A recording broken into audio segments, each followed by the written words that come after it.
राजस्थान विधानसभा में मुख्य सचेतक जोगेश्वर गर्ग स्वरूपगंज दौरे पर है, जहां उन्होंने गर्ग समाज के सामाजिक मेले में शिरकत की।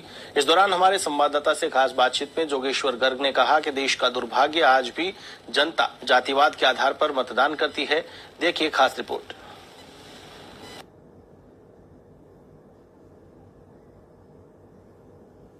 नमस्कार, आज की हमारी खास मुलाकात खास कार्यक्रम में आज हमारे खास मेहमान ऐसे तो किसी परिचय के मोहताज नहीं है। राजस्थान की भाजपा के वरिष्ठ नेता और विधानसभा के मुख्य सचेतक जोगेश्वर गर्ग मौजूद है। इनसे बातचीत कर राजस्थान की चुनावी यात्रा के बारे में जानेंगे। राजस्थान में इस बार लोकसभा की काफी सीटें कम हुई है, इस तरह को आप इस चीज को आप किस नजरिए से देखते हैं?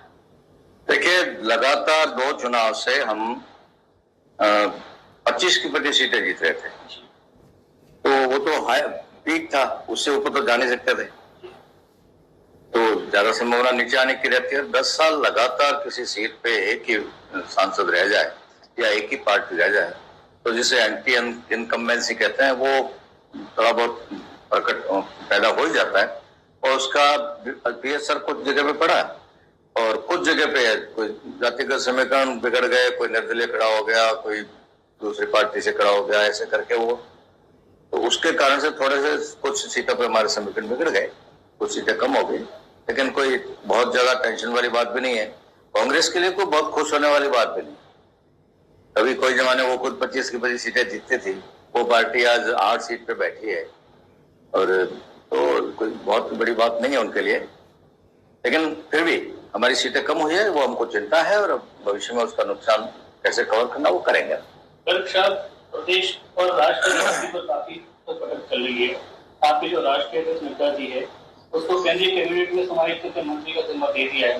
राजस्थान जो प्रदेश अध्यक्ष जी है, वो भी बदलेंगे क्या? इसको लेकर आप क्या कहेंगे? देखिए, इसका उठा पटक मत कहिए, ये एक स्वाभाविक प्रक्रिया का अंग है। जेपी नड्डा जी का कार्यकाल साल पर पहले पूरा हो गया था, और उस समय ये चला कि इनको हटाएं कि एक्सटेंशन दें, तो कई राज्यों के लोकसभा विधानसभा चुनाव और लोकसभा चुनाव को देखते हुए उनको 1 साल का एक्सटेंशन दिया था। वो 1 साल पूरा होने वाला है, चुनाव हो गए, अच्छा परिणाम आ गया, तो उनको मंत्री बना दिया। मंत्री से ही उनको वापस अध्यक्ष पे लाए थे, अब वापस वो मंत्री पे जा रहे हैं। तो ये एक स्वाभाविक प्रक्रिया है, इसको उठा पटक नहीं करना चाहिए।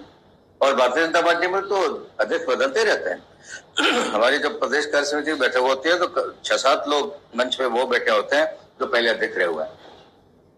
केंद्रीय कार्यकारिणी की जब बैठक होती है, तो भी 6-7 लोग वो मंच पे बैठे होते हैं जो पहले अध्यक्ष रहे हुए हैं। ये भारतीय जनता पार्टी में ही पॉसिबल है। दूसरी पार्टियों में जो एक बार अध्यक्ष बन जाता है, आजीवन वही रहता है, और उसकी जगह को दूसरा आएगा तो उसका भाई या उसका भतीजा या उसका बेटा ही आएगा, या उसकी पत्नी आएगी।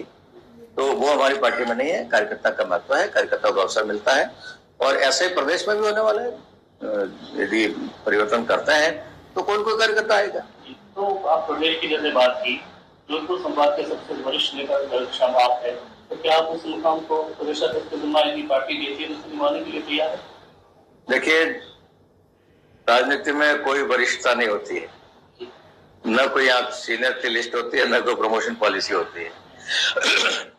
पार्टी जिसको जो भूमिका दे वो उसके हिसाब से वरिष्ठ हो जाता है। और मेरा ये रिकॉर्ड रहा है, 5वीं बार मैं विधायक बना हूं, और टिकट मांगने के लिए भी और पद मांगने के लिए मैं कभी किसी के पास नहीं जाता।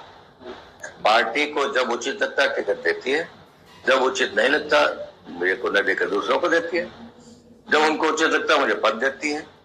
और पद के कारण मैं काम करूं ऐसा मैंने कभी नहीं किया। 2008 से 18 तक 10 साल लगातार मेरे पास कोई पद नहीं था, फिर भी मैं पार्टी के लिए काम कर रहा था। जब भी पार्टी से कोई आदेश हुआ उसकी पालना की। इसलिए मेरे लिए कोई पद महत्व नहीं रखता है। मुझे पार्टी का काम आजीवन करना है। जब तक मेरे हाथ पांव चलेंगे तब तक मैं पार्टी का काम करूंगा, और पद हो तो भी करूंगा, नहीं हो तो भी करूंगा, तो बिल्कुल निस्वार्थ भाव से निष्ठापूर्वक काम करूंगा। इसलिए पार्टी जिस भूमिका मुझे रखना चाहे, पार्टी स्वतंत्र है।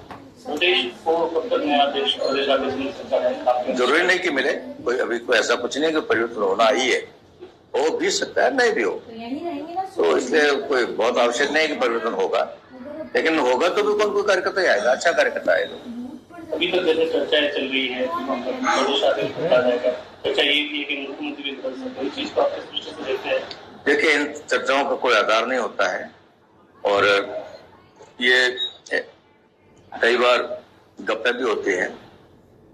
और जब पिछले 10-12 साल का जो बीजेपी का ट्रैक रिकॉर्ड है उसको देखते हुए तो ये तय है कि जो चर्चा में आ जाता है वो बनता नहीं, तो खैर नया इनाम आता है।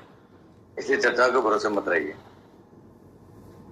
और मुख्यमंत्री में तो नहीं, कोई कहीं चर्चा नहीं है, कोई कारण भी नहीं है। अच्छा काम किया है, अच्छा काम करने लाए हैं, पहली बार बने हैं, कर रहे हैं। एक कार्यकर्ता भाव उनके अंदर अब भी है और बहुत अच्छे तरीके से सक्रियता खूब है उनकी। और मुद्दों को जितना जल्दी उन्होंने समझ लिया है, बड़ी बात है। मुख्यमंत्री द्वारा दावा किया जा रहा था कि प्रदेश 25 दिनों से क्लीन शीट करेगा, वो सफलता इन्हें हासिल नहीं हुई है। इस चीज को उससे कोई बहुत फर्क नहीं पड़ता है। काम किया उन्होंने, प्रयास खूब किया उन्होंने, और फिर भी कुछ जनता जनार्दन जो चाहे दे सकते हैं रिजल्ट। और कई बार उम्मीदवार के कारण भी गड़बड़ हो जाती है, कई बार राजनीतिक समीकरणों के कारण गड़बड़ होते हैं, तो उसके लिए कोई मुख्यमंत्री या प्रदेश अध्यक्ष या और कोई जिम्मेदार ऐसा तो नहीं होता। आपके दृष्टिकोण में जो राजस्थान में जो सीटें कम हुई है, इसका क्या रीजन है? जैसे आपकी यूपी में भी आप पिछड़ गए, महाराष्ट्र की बात करता वहां भी भाजपा पिछड़ गई, राजस्थान में पिछड़ गई।